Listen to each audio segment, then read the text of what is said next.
5 जुगाड़ू बहू का नदी के अंदर घर, रसोई और खेती। अरे मेरी जुगाड़ू बहुओं, आज तुम्हारे ससुर का हरी साग खाने का मन कर रहा है। तुम 5 ने नदी में जो खेती की है ना, जरा वहाँ से हरी साग और कुछ टमाटर लेती आओ।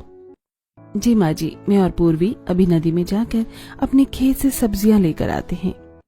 इतना कहकर सेजल और पूर्वी नदी के बीच एक पत्थर पर बने अपने घास और हरे बांस के घर से बाहर निकलती हैं और ऑक्सीजन सिलेंडर और स्विमिंग सूट पहनकर नदी में छलांग लगाती हैं और नदी की तल में ढेर सारे टमाटर और साग उगे हुए होते हैं। दीदी, मैं सोच रही हूँ, हमने जो नदी में टमाटरों की खेती की है, इन टमाटरों को लेकर चलते हैं। मैं शाम को बढ़िया सी मीठी चटनी बनाऊंगी। हाँ, साग भी ले लेते हैं, टमाटर भी ले लेते हैं। हम रात में आलू की पूरी बना देंगे, सभी चटनी के साथ खाएंगे। इतना कहकर सेजल और पूर्वी अपनी नदी की खेती से ढेर सारे टमाटर और हरी साग तोड़ती हैं और नदी के बाहर अपने जुगाड़ू घर में चली जाती हैं। क्या सच में नदी के अंदर खेती, घर और रसोई बनाई जा सकती है? हमारी 5 जुगाड़ू बहुओं ने तो बनाया है। चलिए जानते हैं आखिर नदी के अंदर घर, रसोई और खेती हमारी 5 जुगाड़ू बहुओं ने कैसे की। बंजर सूखे खेत में चिलचिलाती धूप में राघव, गौरव, विकास और अमित हल चला रहे होते हैं। गौरव, थोड़ा जोर लगा, हल आगे नहीं बढ़ रहा है। भैया, मैं पूरी ताकत से ठेल रहा हूँ, पता नहीं क्यों हल आगे नहीं बढ़ रहा है। भैया, हमारा हल भी आगे नहीं बढ़ रहा है, जमीन में अटक गया है। लगता है अब हमें हमारी करीबी से छुटकारा मिलेगा। जरूर हमारे खेत में कुछ होगा जिसमें हल फंसा है। चलिए देखते हैं। कहीं हमें खजाना मिल जाए तो मजा आ जाएगा। फटे पुराने कपड़े पहने हुए 5 भाई अपनी पत्नियों के साथ झिलचिलाती धूप में अपने खेत की मिट्टी हटाने लगते हैं और वहाँ से जमा हुआ बुरबुरा पत्थर निकलता है। ये क्या? ये तो सिर्फ मिट्टी है। एक समय में ये खेत सोना उगलती थी और इस गर्मी और हमारी बदकिस्मती की वजह से आज इस खेत की मिट्टी अंदर ही अंदर जमकर ईंट बनती जा रही है। 5 भाई उदास होकर अपने खेत से अपनी पत्नी और बच्चों के साथ अपने छोटे से घर में वापस आ जाते हैं और घर में रामलाल और शारदा चारपाई पर बैठकर हाथ के पंखे से खुद को हवा कर रहे होते हैं। क्या हुआ बच्चे, तुम लोग पसीने से इतना तरबतर हो और इतना उदास क्यों हो? पापा जी, हमारे खेत में हल तक नहीं चल रहा है। बिना सिंचाई के हम खेती नहीं कर सकते। इस साल भी बारिश की कोई संभावना नहीं है और हमारे गांव में कोई नदी भी नहीं है, ना ही कोई नहर है। एक नदी है, वो गांव के बाहर है। वहां से पानी लाकर यहाँ तक सिंचाई करना भी संभव नहीं है। आप लोग उदास मत हो, भगवान के घर में देर है अंधेर नहीं। हमारी भी खेती होगी, हमारी भी फसल उगेगी। अब तुम लोग हाथ मुंह धोकर बैठो, बहुत भूख लगी होगी। हाँ, हम अभी खाना बनाते हैं। 5 भाई और बच्चे घर के बाहर आंगन में हाथ मुंह धोने लगते हैं और सेजल घर के अंदर छोटे से चूल्हे को जलाकर इधर उधर रखे राशन के खाली डिब्बों को झांकने लगती है। क्या हुआ बहू, तुम राशन के डब्बे क्यों झांक रही हो?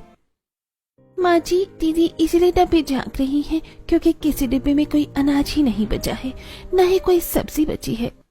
खेती ही नहीं हुई है तो कहाँ से राशन आएगा?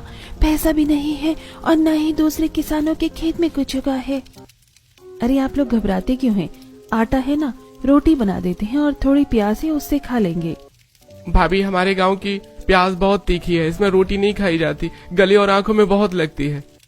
हाँ मम्मी, मैं प्याज रोटी नहीं खाऊंगी, कुछ और बना दो ना। तो आप लोग रोटी नमक तेल खा लीजिए, अब और कुछ तो नहीं है हमारे पास। बहू जो है बनाकर परोस दो, हम सभी मिलकर बांट कर खा लेंगे। ऐसे ही कुछ दिन बीतते हैं और एक दिन सूरज और पिंकी बाहर से खेलते हुए घर आते हैं। मम्मी, बहुत प्यास लगी है, थोड़ा पानी दो ना। हाँ बच्चों, रुको, अभी देती हूँ। इतना कहकर सेजल एक गिलास लेकर घड़े में डुबोती है, पर पूरा घड़ा खाली होता है। दीदी, पानी खत्म हो गया है, चलिए पानी लेकर आते हैं। बच्चों, तुम लोग थोड़ी देर रुको, हम पानी लेकर आते हैं। इतना कहकर 5 जुगाड़ू बहू एक घड़ा लेकर गांव के कुएं के पास जाती हैं और वहां गांव की औरतें कुएं में झांक रही होती हैं, जहां कुएं में बहुत कम पानी बचा होता है। आप लोग कुएं में क्यों झांक रही हैं? पानी क्यों नहीं निकालते? कहाँ से निकाले पानी? जरा कुएं में देखो, कितना नीचे और कितना थोड़ा सा पानी बचा है। इकलौता कुआं हमारे गांव में बारिश न होने की वजह से सूख रहा है। न जाने इस साल हमारे गांव के लोगों की प्यास कैसे बुझेगी। जब तक कुएं में पानी है तब तक प्यास बुझेगी, उसके बाद कोई ना कोई जुगाड़ जरूर होगा। परेशान होने से क्या ही फायदा। इतना कहकर बहुएं कुएं से थोड़ा पानी निकालकर घर की तरफ बढ़ती हैं। तभी गांव के कुछ लोग हाथ में पोटली लिए गांव के बाहर जा रहे होते हैं। सुदर्शन काका, आप अपने परिवार के साथ कहाँ जा रहे हैं? बहुओं, मैं अपने परिवार के साथ शहर जा रहा हूँ। इस सूखे बंजर गांव में अब हमारा गुजारा नहीं हो सकता। शहर जाकर दोनों बाप बेटे मजदूरी करेंगे तो कम से कम परिवार को 2 वक्त की रोटी तो मिलेगी। यहाँ तो भूख और प्यास से मर जाएंगे, और ऊपर से हमने अपनी जमीन लीज पर ले रखी थी। फसल के बदले महाजन ने हमारी जमीन और घर छीन लिए हैं। इतना कहकर सुदर्शन चला जाता है। एक समय था जब इस गांव के लोग अपनी जमीन को अपनी मां समझते थे। अगर कोई आंख उठाकर देखे तो मरने मारने पर उतार आते थे, और आज अपनी जमीन छोड़कर लोग शहर जा रहे हैं। ऐसे ही कुछ दिन बीतते हैं।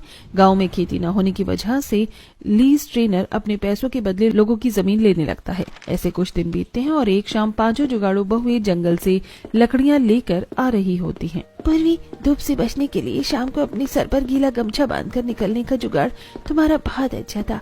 हमने लकड़ियां भी तोड़ ली और तेज धूप से भी बच जाएंगे।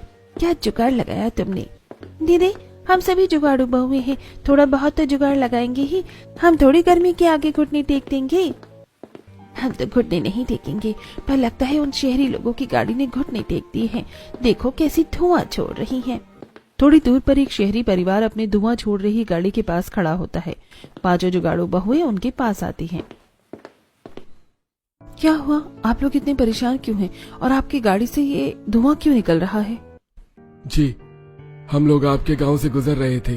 तेज धूप की वजह से हमारी गाड़ी गर्म हो गई और गाड़ी का पानी भी खत्म हो गया है। गाड़ी की कूलिंग के लिए हमें पानी की जरूरत है। और अभी दूर दूर तक कहीं पानी नहीं दिख रहा। पानी होगा तब न दिखेगा। अगर पानी चाहिए तो हम आपको गांव के कुएं से ला कर दे सकते हैं। हाँ हाँ, आपकी बड़ी मेहरबानी होगी।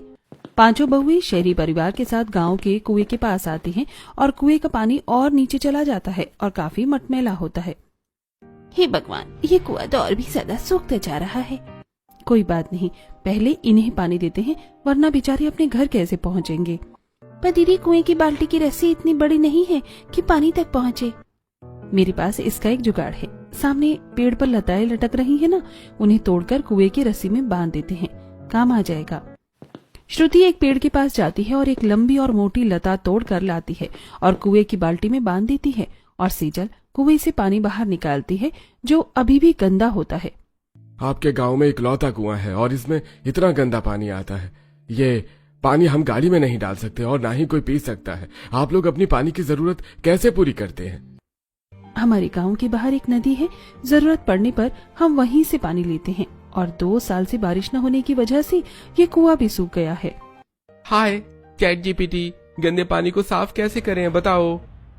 पानी 3 स्टेप में फिल्टर होता है। पहले उसे छाना जाता है, फिर कंकड़ पत्थर के साथ उसे और प्योर किया जाता है, जिससे पीने लायक पानी बनता है। बच्चों, ये तुम क्या पूछ रही हो और ये कौन बता रहा है तुम्हें? आंटी, ये चैट जीपीटी है, इसके पास सभी प्रॉब्लम का सोल्यूशन होता है, और हमारे पास तो फिल्टर ही नहीं है ना, हम पानी फिल्टर कैसे करें? मैंने सुना तुम्हारे इस चैट जीपीटी ने क्या बताया। मेरे पास एक जुगाड़ है। श्रुति, मैं अपना आंचल बिछाती हूँ और तुम कुएं का पानी मेरे आंचल से इस बाल्टी में डालो, शायद पानी साफ हो जाए। सेजल खाली बाल्टी पर अपना आंचल बिछाती है और श्रुति कुएं का गंदा पानी सेजल के आंचल से छानकर बाल्टी में डालती है, जिससे मिट्टी अलग हो जाती है, पर पानी अभी भी गंदा ही रहता है। इसके बाद चैट जीपीटी ने कहा था कि अगर पानी गंदा रहे तो थोड़े कंकड़ पत्थरों के साथ इसे छाना जाता है, इससे ये प्योर हो जाता है। अच्छा, तो मैं अभी साफ कंकड़ पत्थर लेकर आती हूँ। इतना कहकर नीलम साफ कंकड़ पत्थर लाती है और सेजल के आंचल में रखकर एक बार फिर पानी छाना जाता है, जिससे पानी पूरी तरह साफ हो जाता है। अरे वाह, ये पानी तो सच में साफ हो गया। ये चैट जीपीटी तो बड़ा कमाल का है। जी थैंक यू, आपने हमारी मदद की, वरना थोड़ी देर में अंधेरा हो जाता तो न जाने हम कहाँ जाते। इतना कहकर मनीष पानी अपनी गाड़ी में डालता है और थोड़ी देर में गाड़ी ठंडी हो जाती है और मनीष अपने परिवार के साथ वापस चला जाता है। ऐसे ही कुछ दिन बीतते हैं और फिर एक दिन विश्वजीत अपने आदमियों के साथ रामलाल के घर आता है। रामलाल जी, 1 महीने से ज्यादा हो गया है। पिछली बार की तरह इस बार भी आपने फसल नहीं भिजवाई। इस बार तो आपको डबल फसल भिजवानी चाहिए थी। अरे विश्वजीत जी, इस बार भी हमारे खेत में घास तक नहीं उगी है। हम इस बार भी आपको अपने वादे के अनुसार अनाज नहीं दे सकते। यह तो तुम गांव वालों का हमेशा का हो गया है। जिसके पास भी जाता हूं वही कहता है खेती नहीं हुई है, अनाज कहां से दूं? मैंने तुम लोगों को पैसे दिए हैं। महाजन जी, आप हमारी बात समझिए। आपके सामने हमारे खेत सूखे बंजर पड़े हुए हैं, हम कहां से आपको अनाज दें? मैंने तुम लोगों को खेती करने के लिए पैसे दिए हैं। अगर मुझे मेरे पैसे के बदले अनाज नहीं दे सकते तो मेरे पैसे वापस करो, वरना अपने पैसे वसूलने के लिए मैं तुम्हारे खेत ले लूंगा। महाजन जी, ऐसा मत कीजिए। हम गरीब किसानों से जमीन छीनकर आपको क्या मिलेगा? मैं यहाँ बिजनेस करने के लिए तुम किसानों को पैसे देता हूँ, तुम्हारा रोना धोना सुनने के लिए नहीं। कभी खेत में अनाज नहीं होता, कभी किसी की बेटी की शादी होती है। मैं क्यों सुनूं ये सब? मैं नुकसान नहीं उठाऊंगा। या तो मुझे पैसे दो या अनाज दो, वरना मैं अपने पैसे वसूलना जानता हूँ। अगर कल तक साहब के पैसे न दे सके तो चुपचाप घर छोड़ के चले जाना। अगर हमें आकर निकालना पड़ा तो बहुत बुरा होगा। और एक बात, हमारे पास तुम्हारे साइन किए हुए पेपर्स हैं। यह मत सोचना कि तुम गांव वाले हमसे लड़कर हमें भगा दोगे। इतना कहकर विश्वजीत अपने आदमियों के साथ गुस्से में वहां से चला जाता है।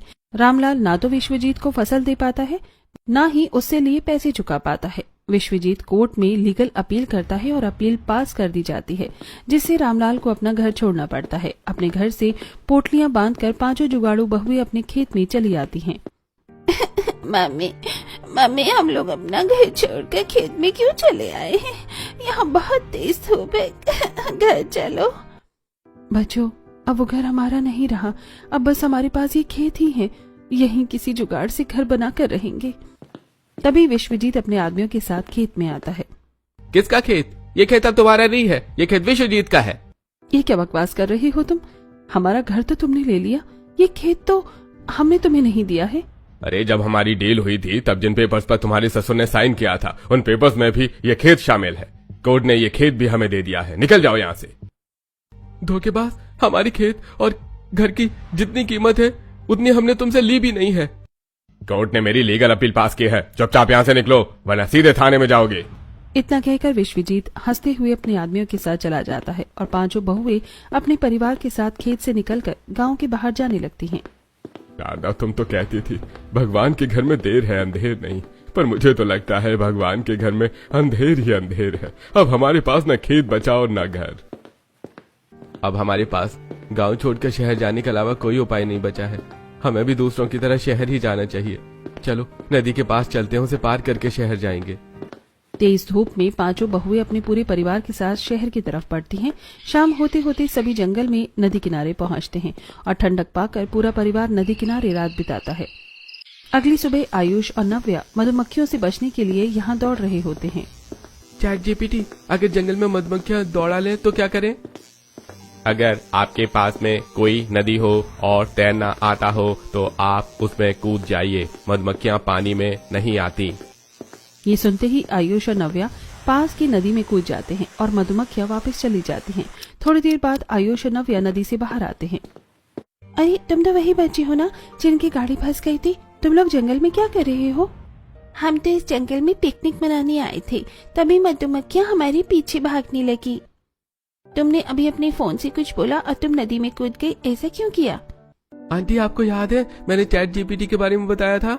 उसने कहा कि मधुमक्खियां पानी में नहीं आती, इसलिए हम नदी में कूद गए। और पता है, नदी के अंदर हमने देखा कि कई सारे पेड़ उगे थे। क्या पानी के अंदर भी पेड़ उगते हैं? हाँ, कुछ पौधे होते हैं, काई वगैरह, वही देखी होगी। दादी, नदी के अंदर सिर्फ काई ही उगती है या फिर और भी फसल उगती है? बच्चों, तुम्हारे इस चैट जीपीटी के पास हमारी समस्या का भी समाधान होगा क्या? हाँ हाँ बिल्कुल, आप जो भी पूछना चाहो इससे पूछिए, ये आपको सब बता देगा। हम किसान हैं, हमसे हमारी जमीन छीन ली गई है और हम नदी के किनारे फंसे हुए हैं। अब हम क्या करें? अपनी समस्या को एक नया रास्ता बनाइए। आप किसान हैं, जमीन छीन गई है और नदी किनारे हैं, तो नदी में खेती शुरू कीजिए। ये क्या कह रहा है? नदी में खेती? चैट जीपीटी मजाक नहीं करता। अगर ये बता रहा है तो नदी में खेती जरूर हो सकती है। मुझे विश्वास नहीं है, ये पागल है। नदी में कोई फसल कैसे उगेगी? दादी, अगर चैट जीपीटी बता रहा है तो जरूर हो सकता है। एक मिनट, चैट जीपीटी, अच्छे से बताओ नदी के अंदर खेती कैसे की जाती है? हाइड्रोपोनिक्स एक तकनीक है जिसमें बिना मिट्टी के पानी में पोषक तत्व मिलाकर फसल उगाई जाती है। इस तकनीक से पानी के अंदर भी खेती संभव है। पांचों जुगाड़ू बहुएं ध्यान से पूरी जानकारी सुनती हैं और आपस में बात करती हैं। माँ जी, मुझे लगता है नदी के अंदर खेती हो सकती है, हम नदी में खेती करेंगे। बहू, तुम पागल हो गई हो, नदी में तुम लोग खेती कैसे करोगी? शारदा, ये आधुनिक बातें हैं, अगर बच्चे बता रहे हैं तो जरूर कुछ सच होगा। अब हम शहर नहीं जाएंगे, वो सामने नदी में जो बड़ा सा पत्थर है, हम उस पर अपना जुगाड़ू घर बनाएंगे। सोचिए, नदी किनारे इतनी ठंडक है तो उसे पत्थर पर कितनी ठंडक होगी। सेजल और पूर्वी जंगल से कुछ बांस उखाड़ती हैं और 2 बड़े बांस में छोटे छोटे बांस बांधकर नदी के पत्थर तक एक पुल बनाती हैं और नीलम जंगल से ढेर सारे बांस और मोटी लताएं लाकर बांसों को बांधकर दीवार बनाने लगती है। आप लोग तो पसीने से भर गए हैं, हम भी आपकी मदद करते हैं।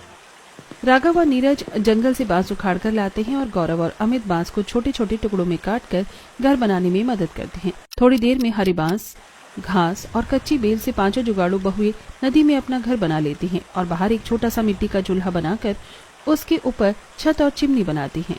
वाह बहुओं, तुमने तो रात होने से पहले ही इतना अच्छा घर बना लिया। घर के अंदर काफी ठंडक है।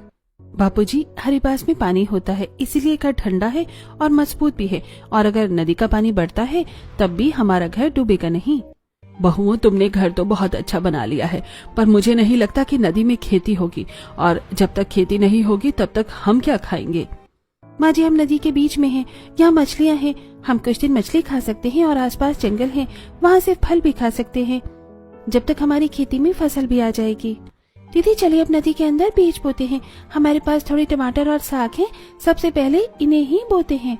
इतना कहकर पांचों जुगाड़ू बहुएं अपनी पोटली खोलती हैं और टमाटर और साग लेकर नदी में छलांग लगाती हैं। नदी की तलहटी में पहुंचकर बहुएं बीज लगाना शुरू ही करती हैं, तभी सबकी सांस फूल जाती है और सभी ऊपर आ जाती हैं। हम पांचों एक साथ नदी में जाएंगे तो सबकी सांस एक साथ फूल जाएगी। हम बारी बारी जाएंगे, मैं पहले जाकर एक तरफ बीज बोकर आती हूँ, फिर दूसरी तरफ बो देंगे। इतना कहकर पांचों बहुएं पत्थर पर चढ़ जाती हैं और एक एक करके नदी में छलांग लगाकर नीचे जाकर बीज बोती हैं। वहीं दूसरी तरफ पांचों पति मछलियां पकड़ते हैं और रात में बहुएं नदी में बनाई अपनी रसोई में मछली पकाकर सभी के साथ खाती हैं और अपने ठंडे घर में मुलायम घास के बिस्तर पर सो जाती हैं। और फिर अगली सुबह माँ, रात में आपके पास के बने जुगाड़ू घर में मुलायम घास के बिस्तर पर क्या मस्त नींद आई। माँ, मम्मी, मैंने तो बहुत प्यारा सपना देखा। मैंने देखा कि हमारा घर नदी के अंदर है और हम उसी में तैरते हुए मस्त खाना खा रहे हैं। हाँ, मैंने भी कुछ ऐसे ही सपना देखा, बड़ी मीठी नींद आई, बिल्कुल भी गर्मी नहीं थी। बहू, कल तो हमने सिर्फ सूखी मछली खाई, पर ऐसे कब तक चलेगा? थोड़ा अनाज भी जरूरी है, सिर्फ मछली खाते रहना ठीक नहीं है। माँ जी, सही कह रही हैं आप लोग थोड़ा इंतजार कीजिए, हम जंगल से कुछ फल लेकर आते हैं। इतना कहकर पांचों बहुएं अपने पति के साथ जंगल में आती हैं और थोड़ी दूर पर उन्हें नारियल, केले और आम के पेड़ दिखते हैं। नदी किनारे होने के कारण इस जंगल के पेड़ों पर फल उगे हुए हैं। हम कुछ फल तोड़ लेते हैं। आम और केले तो हम तोड़ लेंगे, पर पीने के लिए नारियल पानी भी चाहिए, उसे कैसे तोड़ेंगे? भैया, इसका जुगाड़ मेरे पास है। हम अपने पैरों में लंबी बेल बांध लेते हैं, जिससे पकड़ मजबूत होगी, या एक लंबी बांस पर नुकीला पत्थर बांधकर नारियल पर मारेंगे तो नारियल कटकर नीचे गिर जाएगा। पेड़ पर चढ़ने से अच्छा है कि हम लंबी बांस पर नुकीला पत्थर बांधकर नारियल तोड़ लें। नीचे गिरते ही नारियल टूट जाएगा और हमें नारियल का पानी निकालने में आसानी होगी। सेजल और पूर्वी पत्थर मारकर आम तोड़ते हैं और राघव और गौरव केले के पेड़ पर चढ़कर केले तोड़ते हैं और नीलम और विकास लंबे बांस पर नुकीला पत्थर बांधकर नारियल तोड़ते हैं, जिससे नारियल जमीन पर गिरने लगते हैं और खाने पीने का अच्छा जुगाड़ हो जाता है। हमने आज के खाने पीने का जुगाड़ तो कर लिया, पर हमें अभी भी पैसों की जरूरत है। हम ये फल और मछलियाँ गाँव में बेच सकते हैं। और देखिए, उस पेड़ पर मधुमक्खियों का छत्ता है, अगर हम धुआं करके मधुमक्खियों को भगा दें तो शहद भी बेच सकते हैं। बहुत बढ़िया, आप लोग ये फल और नारियल लेकर घर जाइए और हम मछली, शहद और फल बेचकर कुछ पैसे लेकर आते हैं। पांचों बहुएं नदी में बने अपने जुगाड़ घर पर लौट आती हैं। वहीं दूसरी तरफ पांचों भाई मछली, शहद और फल लेकर गांव के बीच में बैठ जाते हैं। हमने इन चीजों पर कोई पैसे खर्च नहीं किए हैं, इसलिए हम इन चीजों को बहुत कम दाम में बेचेंगे ताकि गांव का हर गरीब किसान, मजदूर ये सब खरीद सके। वैसे भी हमें बस थोड़ा आटा दाल चाहिए ही। थोड़ी देर में गांव वाले भीड़ लगाकर मछली, शहद और फल खरीदने लगते हैं। वहीं दूसरी तरफ सेजल और श्रुति नदी में छलांग लगाती हैं, जहां मछलियां उनके बोए हुए बीज खा रही होती हैं। ये देखकर दोनों तुरंत ऊपर आ जाती हैं। क्या हुआ दीदी, आप लोग इतनी जल्दी बाहर आ गए? हम तो अपनी खेती देखने गए थे, पर मछलियों ने तो सारे बीज खा लिए हैं। हमने ये सोचा ही नहीं कि नदी के अंदर मछलियाँ भी अनाज खाती हैं। हमें मछलियों को रोकने के लिए कुछ करना पड़ेगा और बाद में भी फसल को छोटे जीवों से बचाना होगा। मछलियों को रोकने के लिए मेरे पास एक जुगाड़ है। अगर हम मोटी बेलों से एक अच्छा सा जाल बना लें और उसे अपनी नदी की खेती के आसपास मजबूती से बांधे तो मछलियाँ अंदर नहीं आ पाएंगी। हाँ दीदी, बहुत बढ़िया जुगाड़ है। ऐसे ही कुछ दिन बीतते हैं और बहुएं रोज नदी में छलांग लगाकर अपनी खेती देखती रहती हैं और जंगल और नदी से खाने पीने का जुगाड़ करके 1 महीना बिताती हैं।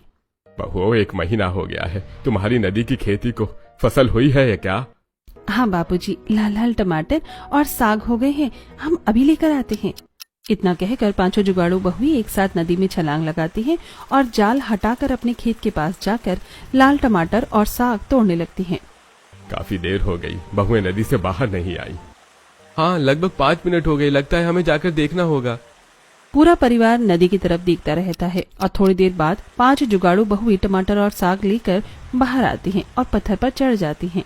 ये देखिए आप लोग, हमारी मेहनत रंग लाई। हमारी नदी के अंदर की खेती में फसल हो गई है। अब हम सब्जियां भी खाएंगे और बेचेंगे भी। बहुओं, तुम लोग इतनी देर तक नदी के अंदर थी, कैसे? बापूजी, पिछले 1 महीने से हम रोज नदी में जाकर खेती कर रहे हैं, इसलिए अब हम काफी समय तक अपनी सांस रोक लेते हैं। 5 जुगाड़ू बहुएं घर में जाकर कपड़े बदलती हैं और खाना बनाती हैं और पूरा परिवार साथ में खाना खाता है और फिर बहुएं अपने पतियों के साथ गांव में आकर सब्जियां बेचने बैठ जाती हैं। एक समय में गांव के बाजार में कितनी भीड़ होती थी। अब न कोई सब्जी बेचने वाला है और न ही ज्यादा खरीदार बचे हैं। अरे सेजल बहन, तुम लोग तो गांव छोड़कर चली गई थी ना? नहीं बहन, हम गांव छोड़कर नहीं गए हैं, हम यही हैं। सीजल दीदी, आपके पास इतनी हरी और अच्छी सब्जियां कहाँ से आई हैं? हमारे गांव में तो टमाटर होते ही नहीं हैं। हमारे पास टमाटर और हरे साग हैं, अगर आप चाहें तो खरीद सकते हैं, हम बहुत कम दाम में बेच रहे हैं। गांव के बाकी लोग कहाँ हैं? दीदी, आपको ये जानकर दुख होगा, विश्वजीत ने जिन किसानों को पैसे दिए थे उनके पास जाकर पैसे और फसल मांगने लगा। और किसानों के पैसे और फसल ना देने पर उसने उनकी जमीन और उनके घर हथिया लिए होंगे, जिससे किसान पलायन करने लगे, यही ना? इस विश्वजीत ने तो आधा गांव ही खाली कर दिया। पूरा गांव विश्वजीत से परेशान होकर गांव के सरपंच और मुखिया के पास पहुंचता है। सरपंच और मुखिया गांव के बीच चौपाल में चिंतित बैठे होते हैं और गांव वाले चारों तरफ घबराए हुए खड़े रहते हैं। मैंने सरकार से कई बार अपील की है नदी से हमारे गांव तक एक नहर बनाने के लिए, पर हमारी अपील ही खारिज हो जाती है। अरे भाई, हम कुछ कर भी नहीं सकते हैं। हमारे गांव के किसानों ने बिना कागजात पढ़े उन कागजातों पर साइन कर दिया है, जिनमें थोड़े पैसों के बदले जमीन और घर दांव पर लग गए हैं। हमारी किस्मत ही फूटी है। मुखिया जी, अब हम सब परेशान हैं। सिर्फ रामलाल काका के 5 जुगाड़ू बहुओं का परिवार ही खुश है। उन्हें कोई रास्ता मिल गया है जिससे वो हरी सब्जियां, मछलियां और फल बेच रही हैं। ये संभव नहीं है। हरी सब्जियां उगाने के लिए काफी उर्वरक मिट्टी चाहिए होती है और वैसी मिट्टी हमारे गांव में रही ही नहीं है। मुखिया जी, आप खुद गांव के बीचों बीच चलकर देखिए, वो 5 बहुएं और उनके पति मछली, सब्जियां और शहद बेच रहे हैं। अरे अगर ऐसी बात है तो उन 5 बहुओं के पास ही चलते हैं। जुगाड़ू बहुएं हैं, हो सकता है उनके पास हमारी समस्या कोई समाधान हो। हरिलाल, वीरभद्र और गांव के लोग 5 जुगाड़ू बहुओं के पास पहुंचते हैं, जहां बहुएं हरी सब्जियां और फल बेच रही होती हैं। नमस्ते सरपंच जी, मुखिया जी, आप लोग यहाँ? अरे बेटियों, ये हरी सब्जियां तुम लोग कहाँ से बेच रही हो? मुखिया जी, ये सब्जियां हमने नदी के अंदर खेती करके उगाई हैं। क्या? नदी के अंदर? कोई नदी के अंदर खेती कैसे कर सकता है? सरपंच जी, हमें पता है आप लोगों को हमारी बात पर यकीन नहीं होगा। आप एक बार हमारे साथ नदी किनारे चलिए, वहाँ खुद देख लीजिएगा। सरपंच, मुखिया और पूरा गांव 5 बहुओं के साथ नदी के किनारे पहुंचता है। सामने नदी के बीच बने जुगाड़ू घर, रसोई और नदी के अंदर फैली हरी भरी खेती देखकर सभी हैरान रह जाते हैं। बहुओं, ये सब तुमने कैसे कर लिया? नदी के बीच के पत्थर को तुमने घर और खेती के लिए इस्तेमाल कर लिया? सरपंच जी, आवश्यकता ही आविष्कार की जननी है और इसका सबसे बड़ा उदाहरण आपको नदी में कूदकर मिलेगा। सरपंच, मुखिया और गांव वाले भी नदी में छलांग लगाते हैं और पानी के अंदर की हरी भरी खेती देखकर दंग रह जाते हैं। सभी बाहर निकल आते हैं। ये लोग सच कह रही हैं, इन्होंने सच में नदी के अंदर खेती कर ली है। अरे बहुओं, क्या ये हम दूसरे किसान भी कर सकते हैं? हाँ मुखिया जी, बिल्कुल कर सकते हैं। हम गांव वालों को सिखा देंगे, बस कुछ जरूरी बातें ध्यान रखनी पड़ती हैं। गांव के कुछ किसान आगे आकर इकट्ठा होते हैं और सीखने की इच्छा जताते हैं। अरे आप लोग जल्दी बताइए कि हम नदी के अंदर खेती कैसे कर सकते हैं। सबसे पहली बात, हमें बीजों को बचाने के लिए जाल लगाना पड़ेगा ताकि मछलियाँ उन्हें खा ना सके। दूसरी बात, नदी की जमीन उपजाऊ है लेकिन उसमें गोबर और पोषक तत्व मिलाने पड़ेंगे ताकि फसल जल्दी उग सके। तीसरी बात, जब छोटी फसल उगने लगे तो उन्हें छोटी छोटी पन्नियों से ढकना पड़ेगा ताकि कीड़े न लगे। लेकिन इन कामों में बहुत समय लगेगा और नदी के अंदर हम इतनी देर तक सांस कैसे रोककर खेती करेंगे?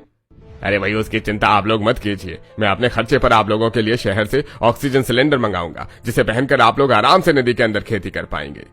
सरपंच और हरिलाल अपने खर्चे पर शहर से ऑक्सीजन सिलेंडर मंगवाते हैं।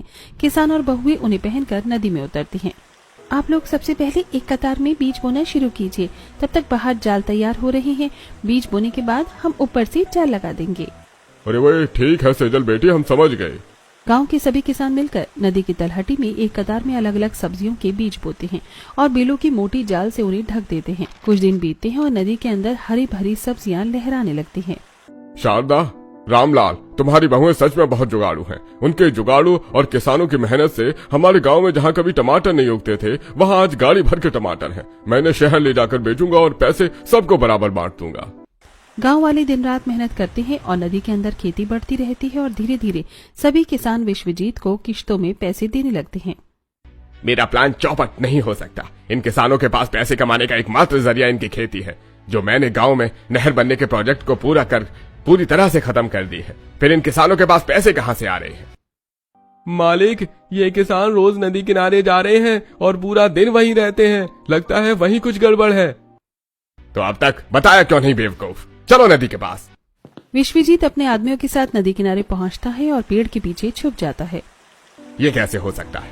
टोकरियां भरकर टमाटर, बैंगन, भिंडी ये लोग नदी के अंदर से कैसे निकाल रहे हैं? लगता है इन्होंने नदी के अंदर खेती कर ली है। बहु सब्जी तो ठीक है लेकिन हमें अनाज की भी जरूरत है। इसका कोई जुगाड़ नहीं है क्या? बिल्कुल है मुखिया जी, हमारे पास काफी खाली नारियल के खोल हैं। हम उनमें मिट्टी भरकर बांस के ढांचे पर लगाएंगे और उसमें चावल के बीज बोएंगे। पांचों जुगाड़ू बहुएं बांस से एक बड़ा ढांचा बनाती हैं और उसे नदी में उतरकर नारियल के खोलों में मिट्टी भरकर चावल के बीज लगाकर ढांचे में रख देती हैं। क्या इससे चावल की खेती हो जाएगी? हाँ सरपंच जी, चावल तो पानी में ही उगता है। चावल पानी में खराब ना हो इसलिए हमने ये जुगाड़ लगाया है और इस खेती में हमें ऑक्सीजन सिलेंडर की भी जरूरत नहीं है। ये लोग अगर ऐसे ही सफल होते रहे तो मेरी पूरी प्लानिंग का सत्यानाश हो जाएगा। आज रात ही इनकी फसल बर्बाद करनी होगी। हम नदी में जहरीले केमिकल मिला देंगे, इनकी सारी फसल खराब हो जाएगी। अरे बेवकूफ, ये नदी है कोई तालाब नहीं है। नदी की सारी मछलियां भी मर जाएंगी और दूसरे गांव के लोग भी। तो मालिक हम क्या करें? 10 पिराना मछलियां लेकर आओ और उन्हें नदी में छोड़ दो। कोई भी नदी के अंदर जाने की हिम्मत नहीं करेगा और पिराना मछलियां इनकी फसल भी खा जाएंगी। रात के अंधेरे में विश्वजीत के आदमी 10 पिराना मछलियां लेकर आते हैं और चुपके से नदी में छोड़ देते हैं। ऐसे ही रात बीतती है और फिर अगली सुबह पांचों जुगाड़ू बहुएं ऑक्सीजन मास्क पहनकर किसानों के साथ नदी में छलांग लगाती हैं। ये क्या? ये किस तरह की मछलियां हमारे जालों में फंसी हुई हैं? इनके दांत कितने नुकीले हैं और देखने में कितने खतरनाक हैं। ये तो इस नदी की मछलियां नहीं है। ऐसा लगता है ये मछलियां अभी नोच खा जाएंगी।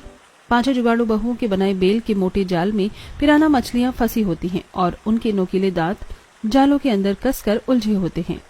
बहु, ये पिराना मछलियां हैं, ये बहुत खतरनाक होती है। जल्दी नदी से बाहर निकलो। सरपंच, मुखिया और पांचों जुगाड़ू बहुएं तुरंत नदी से बाहर निकलती हैं। आप लोग घबराइए मत, वो मछलियां हमारी मोटी बेलों के जाल में बुरी तरह फंसी हैं। उनके नोकीले दांत बेलों के अंदर घुस गए हैं। अब बस हमें जाल निकाला है, मछलियां अपने आप निकल जाएंगी। पांचों जुगाड़ू बहुएं एक बार फिर नदी में छलांग लगाती हैं और अपनी बेलों से बने मोटे जाल को खींचकर बाहर निकालती हैं। सभी पिराना भी जाल में फंसकर बाहर आ जाती हैं। इतनी खतरनाक मछलियां हमारी नदी की खेती में कहां से आईं? अरे मुझे तो लगता है इन्हें किसी ने जानबूझकर हमारी नदी में डाला है। अच्छा हुआ ये हमारे जुगाड़ू जाल में फंस गई, वरना पूरी मेहनत बर्बाद हो जाती। नालायक, को एक काम तुमसे नहीं होता। पहले नहीं देख सकते थे कि नदी में इन्होंने जाल बिछाए हैं? अब इन्हें पता चल गया है कि कोई इनके पीछे पड़ा हुआ है। गधे कहीं के। इतना कहकर विश्वजीत अपने आदमियों को गुस्से में डांटने लगता है, जिससे पांचों जुगाड़ू बहुओं की नजर विश्वजीत पर पड़ती है। वो लीज ट्रेनर विश्वजीत यहाँ क्या कर रहा है? सरपंच जी, मुझे लगता है विश्वजीत ने ही हमारी नदी में पिराना छोड़ी है। अगर ऐसी बात है तो अभी पकड़ते हैं। पांचों जुगाड़ू बहुओं के पति गांव वालों के साथ विश्वजीत और उसके आदमियों को पकड़ लेते हैं और नदी से निकाली हुई पिराना मछलियों के सामने एक पेड़ से बांध देते हैं। विश्वजीत, तुम यहाँ क्या कर रहे थे? सच सच बताओ, वरना देख रहे हो इन पिराना मछलियों को एक झटके में तुम्हें नोच कर खा जाएंगी। नहीं नहीं, इन पिराना को मुझसे दूर रखो, मैं बेगुनाह हूँ, मैंने कुछ नहीं किया है। अंकल जल्दी जल्दी सच बताओ, वरना ये पिराना उठाकर आपके पेंट में डाल दूंगा। अरे नहीं बच्चे, ऐसा मत करो, मैं सब सच बताता हूँ। मैंने ही पिराना मछलियों को तुम्हारी नदी में खेती खराब करने के लिए छोड़ा है, मुझे माफ कर दो।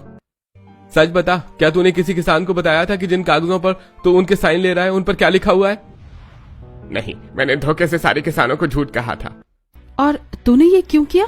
मैं सभी किसानों की जमीन हड़प कर यहाँ फैक्ट्री बनवाना चाहता था, इसलिए मैंने ही गांव के नहर के प्रोजेक्ट को भी रुकवाया है। मुझे माफ कर दो, मैं सभी किसानों की जमीन वापस कर दूंगा।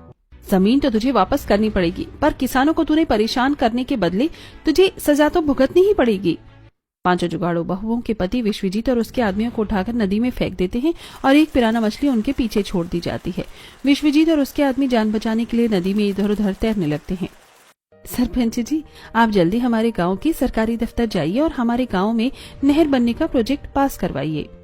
सरपंच और मुखिया सरकारी दफ्तर जाते हैं और कुछ ही दिनों में नदी से गांव तक नहर बन जाता है।